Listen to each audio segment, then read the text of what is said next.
నేను డాక్టర్ శ్రీధర్ 9295909819. ఇప్పుడు మనము శని వక్రగతి గురించి మనం సశాస్త్రీయమైనటువంటి విధానంలో తెలుసుకునేటువంటి ప్రయత్నం చేద్దాము. శని కుంభరాశి నుండి మకర రాశికి అంటే వెనక రాశిలోనికి ద్వారా వ్యవహారం నడిపిస్తున్నారు. కానీ మీకు దాని గురించి మళ్ళీ వెనక మకర రాశిలోకి వచ్చారని మీరు భ్రమపడాల్సిన పని లేదండి. ఆయన కుంభంలోనే ఉంటారు. అంటే వ్యవహార దృష్టి మాత్రం వెనకాల ఉన్నటువంటి మకర రాశిలోనికి వస్తోంది. అక్కడి నుంచి ఆయన వ్యవహారాలన్నీ నడిపిస్తూ ఉన్నారు. ఇప్పుడు మనకి ఇది అయిపోయినటువంటి నిజానికి జూన్ 30వ తారీఖున ఆయన ప్రవేశం జరిగింది. అప్పుడే 3-4 రోజులు గడిచిపోయింది. కానీ నేను నిజానికి ఇది ఈ వీడియో చేయాలనుకోలేదు. కానీ చాలామంది మా అనుయాయులు ఉంటారు కదా, చాలామంది యూట్యూబ్లో చూశామండి, ఇది చూశాము, వారు ఒక రకంగా చెప్పారు, వీరు ఒక రకంగా చెప్పారు, ఇదంతా చాలా కన్ఫ్యూజ్గా ఉందండి. అది కాదు, మాకు మీ మీద నమ్మకం కాబట్టి మీరు చెప్పినట్టయితే మాకు నమ్మకం కాబట్టి మీరు చెప్తే బాగుంటుంది అని చెప్పేసి వందల సంఖ్యలో పైనే వచ్చినాయి నాకు ఫోన్లు. అందుచేత నా స్టైల్లో నా పరిజ్ఞానం సహకరించిన మేరకు చెప్పడం కోసం వీడియో చేస్తున్నాను. అయితే ఇక్కడ 30వ తారీఖున జూన్ 30 నుండి ప్రారంభం చేశారు వక్రంలోకి, అంటే మకరంలో నుంచి చేయడం ప్రారంభం చేశారు. ఆయన June, July, August, September, October, November నెలలో 15వ తారీఖు వరకు మకరం నుండే అంటే వక్రగతిలో నుండి ఆయన వ్యవహారం అంతా నడిపిస్తూ ఉంటారు. తద్వారా అసలు ఈ వక్రం అంటే ఏమిటి అనేటువంటి మనం తీసుకున్నట్టయితే ఏ గ్రహము కూడా వక్రంగా నడవదండి, అన్ని సక్రంగానే నడుస్తాయి. అంటే వాటికి ఉన్నటువంటి పరిధి కక్ష్య ఏదైతే ఉందో ఆ కక్ష్యలో అన్ని 5 గ్రహాలకు మాత్రమే వక్రగతి ఉంటుంది. అవి ఈ కుజ, బుధ, గురు, శుక్ర, శని 5 గ్రహాలకే. రాహుకేతువులు ఛాయాగ్రహాలు. ఇక సూర్యచంద్రులు అయినట్టయితే అవి మండల గ్రహాలు అంటారు. అందుచేత సూర్యుడికి చంద్రుడికి వక్రగతి ఉండదు. రాహుకేతువులు ఛాయాగ్రహాలు కాబట్టి వాటికి వక్రగతి ఉండదు. ఉన్నటువంటివన్నీ కూడా ఈ తారాగ్రహాలకు మాత్రమే, అంటే తారాగ్రహాలు చెప్పుకున్నాం కదండి. ఇప్పుడు కుజ, బుధ, గురు, శుక్ర, శని ఈ 5 గ్రహాలకు మాత్రమే వక్రగతి ఉంటుంది. అయితే వీటి యొక్క కక్ష్య అంటే ఓర్బిట్, మనం ఇంగ్లీష్లో చెప్పుకోవాలంటే ఓర్బిట్ అంటాము. దీని ఈ కక్ష్యలో పరిభ్రమించేటప్పుడు అదేమవుతుందంటే వేరు సైజుల్లో ఉంటాయి అవి. అంచేత ఈ చిన్న ఓర్బిట్లో చిన్న కక్ష్యలో తిరిగేటటువంటిది చాలా స్పీడ్గా తిరుగుతూ ఉంటుంది. పెద్దది చాలా ఎక్కువ కక్ష్యలో తిరిగేటటువంటిది ఇది చిన్నది కాబట్టి ఇక్కడికి వెళ్ళిపోయింది, ఇది మెల్లిగా ఇక్కడికి వచ్చినప్పుడు ఇది వెనకబడినట్టు ఉంటుంది. ఆ విధంగా మనకు కనిపిస్తూ ఉంటుంది. మీకు ఇంకా ఉదాహరణకు చెప్పాలి అంటే మనం చిన్నప్పుడు ట్రైనో బస్సో ఎక్కడ ఎక్కి ఏదో ఊరు వెళ్ళడానికి ప్రయత్నం చేస్తుంటాము. ఆ సందర్భంలో మనం కిటికీ పక్కన కూర్చునేవాళ్ళం. కిటికీ పక్కన కూర్చుని కిటికీలోంచి బయటికి చూసేవాళ్ళం. ఆ బయటికి చూసినప్పుడు మనకి చిన్నపిల్లవాళ్ళం కదా, మనకి అంత దృష్టి ఉండదు. వాటిని అలా చూస్తూ ఉంటే ఆ పొలాలు, ఆ చెట్లు, ఆ టెలిఫోన్ తీగలు, ఆ కరెంటు స్తంభాలు, ఆ కొండలు, గుట్టలు ఇవన్నీ కూడా వెనక్కి వెళ్ళిపోతున్నట్టుగా మనకి గోచరిస్తుందే కానీ అవి ఎక్కడికి కథలు అక్కడే ఉంటాయి.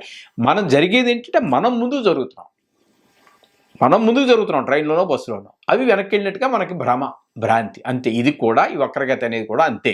ఏ గ్రహమో వెనక్కి తిరగటం ముందుకు తిరగటం అని ఉండదు. ఇకపోతే కొన్ని గ్రహాలకి అతిచారం అని కుజ గ్రహానికి సంబంధించి కొన్ని సందర్భాల్లో స్తంభన అని ఉంటూ ఉంటాయి.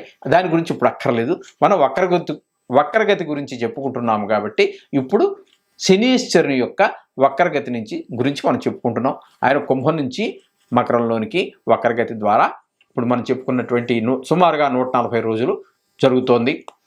ఈ 140 రోజుల్లో ఏ రాసుల వాళ్ళకి ఏ ఫలితాలు ఇస్తాడు అనేటటువంటిది మనం తెలుసుకునేటువంటి ప్రయత్నం చేద్దాం. ఇప్పుడు నిజానికి మొన్నటి వరకు జన్మంలో అంటే కుంభరాశిలో జన్మంగా ఉండేది, అక్కడ శుభ ఫలితాలను ఇవ్వజాలడు. ఆయనకి ఇప్పుడు మకరంలోకి వచ్చాక ఏమైంది అంటే ఆయనకి 12వ స్థానంలో కుజుడు ఉన్నట్టుగా లెక్క. కుంభానికి మకరము 12వ స్థానం అవుతోంది కాబట్టి 12వ స్థానంలో మనకి శుభ ఫలితాలు ఇవ్వజాలడు. మొన్నటి వరకు ఆయనకి జన్మంలో ఉన్నాడు, అప్పుడు ఇవ్వలేదు, ఇప్పుడు ఇప్పటి వరకు మనము 3 రాసుల్లో శుభ ఫలితాలు ఇస్తాడని, ఆ 3 రాసులు 3, 6, 11 స్థానాలు. మకరానికి అదే వృశ్చిక రాశికి 3వ స్థానం కాబట్టి వృశ్చిక రాశి, సింహరాశి, మీనరాశి ఈ స్థానాల యొక్క ఫలితాలు మనం శుభ ఫలితాలు చెప్పుకున్నాము. అలాగే ఏ విధమైన ఫలితాలు ఉంటాయి, శుభ ఫలితాల్లోనూ ఏ రకమైన శుభ ఫలితాలు ఉంటాయని మనం చెప్పుకోవడం జరిగింది. ఇప్పుడు మిగతా 9 రాసుల్లో ఏ ఏ గ్రహాలు ఏ ఏ రాసులకి ఏ విధమైనటువంటి కొంచెం ఇబ్బందులు కలుగుతాయి అనేటటువంటి విషయాన్ని గురించి మనం తెలుసుకునేటువంటి ప్రయత్నం చేద్దాం. ఇప్పుడు మకరంలోకి వచ్చాడు కదండి, మరి కుంభం నుంచి మకరంలోకి వచ్చాడు కాబట్టి ఇక్కడ మనం మకరాన్ని 1వ స్థానంగా మనం తీసుకోవాలి, జన్మంగా తీసుకోవాలి. ఈ జన్మరాశిలో అంటే ఈ 40 రోజులు అంటే 139 రోజులు ఈ వక్ర సంచారం 139 రోజులు ఈ యొక్క మకర రాశి వారి ఫలితాలు సశాస్త్రీయంగా చెప్పుకోవడం ప్రయత్నం చేద్దాము.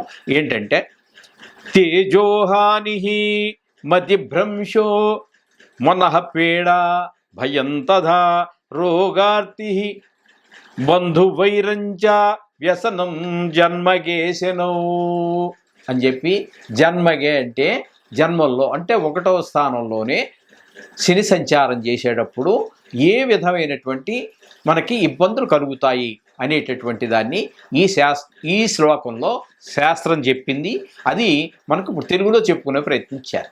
ఎందుకంటే ఈ సంస్కృతం అనేటటువంటి చాలామందికి తెలియదు కాబట్టి దాని అర్థం దాన్ని తెలుగులో మన తాత్పర్యం ఒకసారి మనం తెలుసుకునేటువంటి ప్రయత్నించారు. మీకు తెలియజెప్పడం ప్రయత్నం చేస్తాం. అపకీర్తి, మనసు చంచలమైన బుద్ధి, రాత్రి ఒక ఆలోచన చేస్తాం, తెల్లారేపటికి ఆలోచన ఉండదు, ఇంకో రకమైన ఆలోచన చేస్తూ ఉంటాం. మనోవిచారం, భయం, రోగం, బంధుమిత్రులతోటి విరోధం, దుఃఖం ఇవన్నీ కూడా ఈ యొక్క 139 రోజులు శని మకరంలో ఉన్నప్పుడు మకర రాశి వారికి ఈ విధమైనటువంటి ఇబ్బందులు కలగజేస్తాడు శని భగవానుడు. అయితే వీరికి పరిష్కారం మనం ప్రతిసారి చెప్పుకున్నట్టుగానే ఈ లోపల ఈ 140 రోజుల్లో మనం ప్రతిసారి చెప్పుకుంటున్నట్టుగానే ఈ శనీశ్వరునికి మనం నవగ్రహాలకి జపం శ్లోకాలన్నీ చెప్పుకుంటూనే ఉన్నాం కదండి. అందుచేత ఈ 140 రోజుల్లో శని త్రయోదశి కనుక ఏదైనా వచ్చి ఉన్నట్టయితే ఆ రోజున తప్పకుండా మీరు శనికి శైలాభిషేకం చేయించుకోండి. అలాగే ఇంకా ఆర్థిక పరిస్థితి బాగున్నట్టయితే నువ్వులు, నల్ల బట్ట, చిన్న ఐరన్ మేకు కానీ లేదా చిన్న ఇనప బూరు మూకులు మూకుడు అమ్ముతారు, అందులో పెట్టేసి ఇవ్వటమో ఏదో ఒక ఐరన్ లేదా ఏదో ఒక చిన్న మేకు ఇనపది పెట్టి ఒక బ్రాహ్మణుడికి దానం ఇవ్వండి. దాని యొక్క ఆ దోషం తగ్గిపోయేటట్టు ఈ విధమైన ఫలితాలు చేస్తే అంతా శుభం జరుగుతుంది. శుభం భూయాత్.